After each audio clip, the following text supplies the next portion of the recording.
Okay, now, the two-time winner of the Pennsylvania Association of Broadcasters Award and the two-time winner of the Pennsylvania Associated Press Broadcasters Association Award. That's right. Promoting and advancing the craft and microbrew culture in Northeast Pennsylvania. Another edition of the Friday Beer Buzz! And the Friday Beer Buzz, powered by Sabatini's in Exeter, one of the area's greatest selections of rare craft and imported beers. Growlers and Crowlers, a hand pump. Oh, my. And 35 rotating drafts at Sabatini's Pizza and Sabatini's Bar and Bottle Shop, Wyoming Avenue, Exeter. Here's Lindo Sabatini. Hey, Hey, good morning, Lindo. It never gets old. I love. Oh my, fantastic. Bill from mybeerbuzz.com. Happy Friday. I almost forgot it today. I know, 'cause it was a little delayed, but that's There was a okay. pregnant pause, but that was dramatic. Yeah, and Dramatic I'm effect. thinking about our guest and everything. Very Sure. excited for that. Yeah. We have one tiny tidbit of news that All we right. have to break out there. It is big news. It involves two of our previous guests. Okay. From Cigar City, we had Wayne Wambles on. Yeah. Cigar City got purchased. And I know that's not the full technical term. There's a capital partner group involved in Right. this. But thankfully, they were purchased by another guest of ours on the show, Dale Katechis from Oscar Brew. Oh, nice. Very good. So very, very good news. We're That is excited about excellent. that. Excited to see what will come out of that collaboration. Perhaps it'll be a Texas-style cage match. We I can don't only know. hope. We have a guest joining us from Milton and Rehoboth Beach, Delaware. From Dogfish Head, we have Sam Calagione. Yay, Sam! Hey guys, how are you this morning? Pretty good. Thanks for being on our show. Sam, My pleasure. I like to get the gushing portion of the show out of the way early. Back in the mid-'90s, I was a brown ale kind of guy, and so I enjoyed that sort of sweet, caramely kind of brown ales, and I discovered something called Dogfish Head India Brown Ale. And so I, good or bad, I blame you for my love of hops. Well, I got you headed over to the hop side instead of the dark side. That's good. Nice. And I've never come back. We're still over on the hoppy side. You Well, guys, that's cool. You guys have done a bunch of interesting ventures. I know the Dogfish Head Inn is one I'm excited to visit. But you just started something called the Chesapeake and Maine, a restaurant. Yeah, well, it's a sort of a geographically enamored restaurant, so all of our seafood, 100%, is sourced as direct as possible from fishermen in those two regions, either from Chesapeake or Maine. And it's also a platform for some of the more, exotic beers. It's adjacent to our brew pub and uses the same R&D brewery and distillery. So we're featuring things like smoked raw oysters that we smoke the oysters in a pen. They eat smoked salt. So they taste smoky even though they're raw, paired with stuff like our Sea Quench Ale, which is a hybrid beer brewed sequentially. It's a Kolsch that's fermented with a Berliner Weiss made with lime, that's fermented with a Goes made with seawater from the Chesapeake. Wow. So how do you stay, how do you not just spend every waking hour in there? I mean, you're killing me. I'm listening to you talk about that and go, I'm getting in the car. I'm coming down. Yeah, no, it's a special place for sure, and so yeah, I love my job. I'll say that. Yeah, how about it? Call that my work and go eat and drink those kinds of things. That's for sure. Do you wake up in the middle of the night, Sam, and say, I'm going to start with a Kolsch yeast, and then it's going to go through a sort of being a Gosa, and then maybe I'll sour it a little bit more? I mean, where do these ideas come from?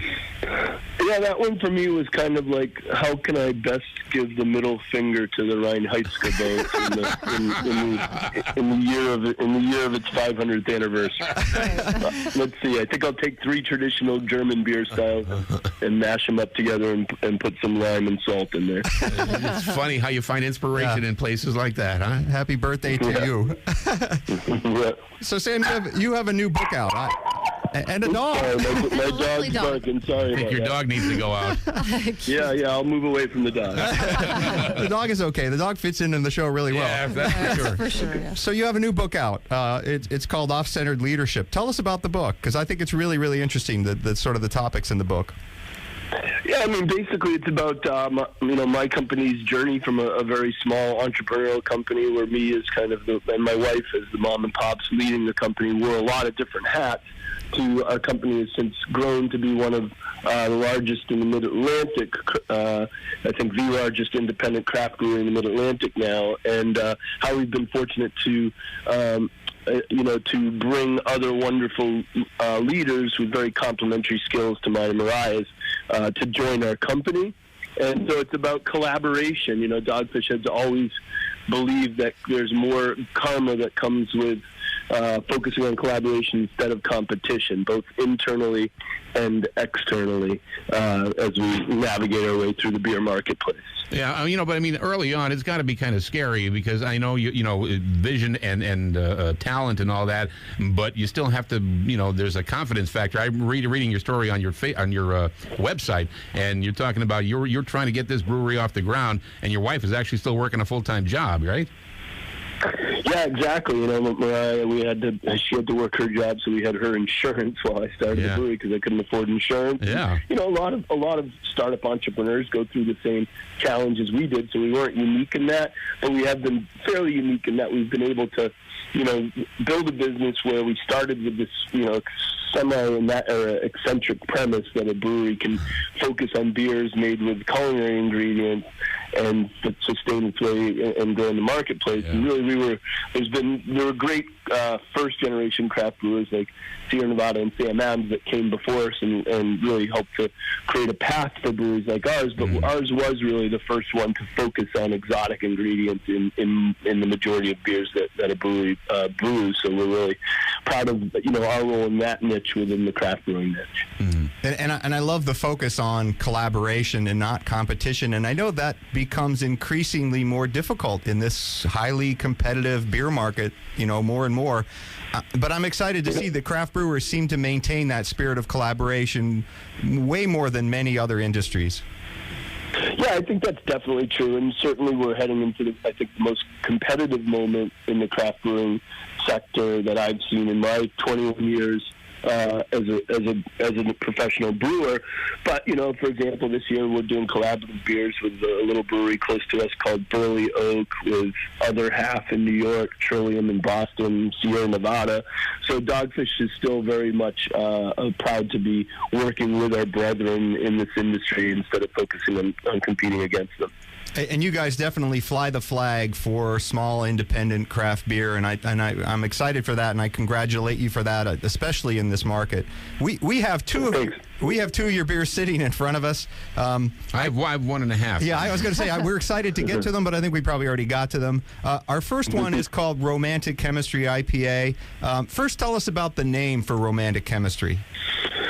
Sure. I think we were the first brewery to do a fruit-infused IPA. We started with April Hop in 1997, and we've got a 10-gallon brewery, a 2-barrel brewery, a 100-barrel brewery, a 200-barrel brewery. So we have great capabilities to do R&D in our company.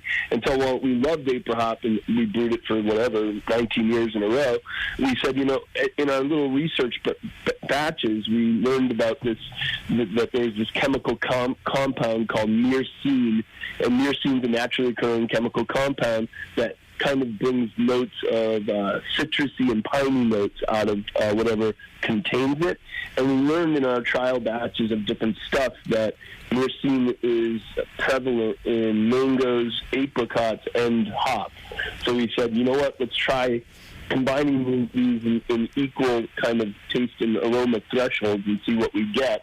And that is why the beer is called Romantic Chemistry. It's about this chemical compound myrcene found in the apricots, the mangoes, and the hops that are forward in this beer, this fruit IPA.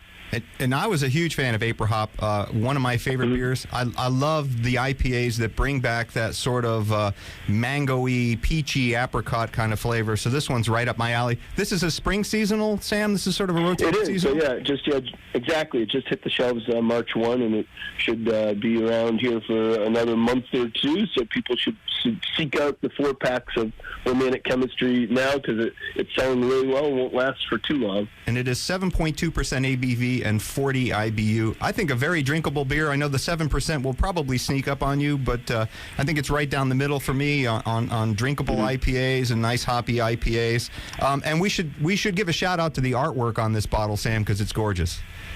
Yeah, it's beautiful. Every year we invite a different artist to do the cover art for our seasonal beers. We're really happy with the way this one turned out. I can't believe how well it's selling for us. I mean, we put it out 2 weeks ago, and it's just been flying. We reordered it twice. Really? Awesome. That's excellent. That's outstanding. I love hearing that.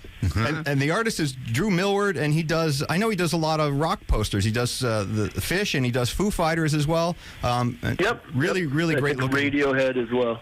Yeah, really. And a segue into our next beer, because our next beer is sort of a play on words, and it involves music. And our next beer is Dogfish Head Beer to Drink Music 2. First, again, tell us about the name, because the name is sort of, it flows off your tongue, but then you realize it's backwards. Exactly. Well, Dogfish has been the official sponsor of Record Store Day, now our second year in a row, which is, independent record stores across America have very similar challenges to indie craft breweries. We're up against the Anheuser-Busch InBevs and Heinekens and Coronas of the world, whereas, they're up against Amazon and Spotify and iTunes. So for us to help bring attention to this passionate community when we're as much music geeks here at Dogfish as we are beer geeks was a great opportunity. So we do an album with Sony Legacy where I curate the album of really good songs that are great to drink beer to. And this year we got Patti Smith to contribute a song, Lou Reed's Estate, Outkast. So that album is called Music to Drink Beer To, and we thought it'd be fun to release, coordinated with that, a beer called Beer to Drink Music To. so you can drink the beer while you listen to the album, and the beer itself has great music DNA in it. We took some of our favorite songs and added them as ingredients. So there's orange peel in this beer. It's a Belgian triple, but it's made with orange peels as a shout out to Orange Crush by R.E.M., peppercorns as a shout out to Sgt. Pepper's, and even has a little cardamom in it as a shout out to this obscure Fish song. And I know the music force at Dogfish Head is very strong. The force is very strong with you guys. This is a sort of a classic spicy Belgian triple, really nice. 9%. This one will get your attention. 30 IBU, but still a very drinkable, very nice beer. And I love the concept of it. And Sam, do you appear on the record too? I know you have a rap history. So I'm keeping my day job as a brewer. My rap career is not advancing as quickly. We're enjoying Dogfish Head romantic chemistry and beer to drink music to. Founder and president of Dogfish Head, Sam Calagione, our guest this morning. Sam, thank you for being on the show. Sam. Thank you, Sam. My pleasure, guys. Thanks for having me. You bet. So long.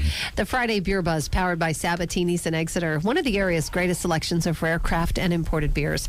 Growlers and Crowlers, a hand pump, and 35 rotating drafts at Sabatini's Pizza and Sabatini's Bar and Bottle Shop, Wyoming Avenue, Exeter. This is the Friday Beer Buzz, bringing good beers and good people together.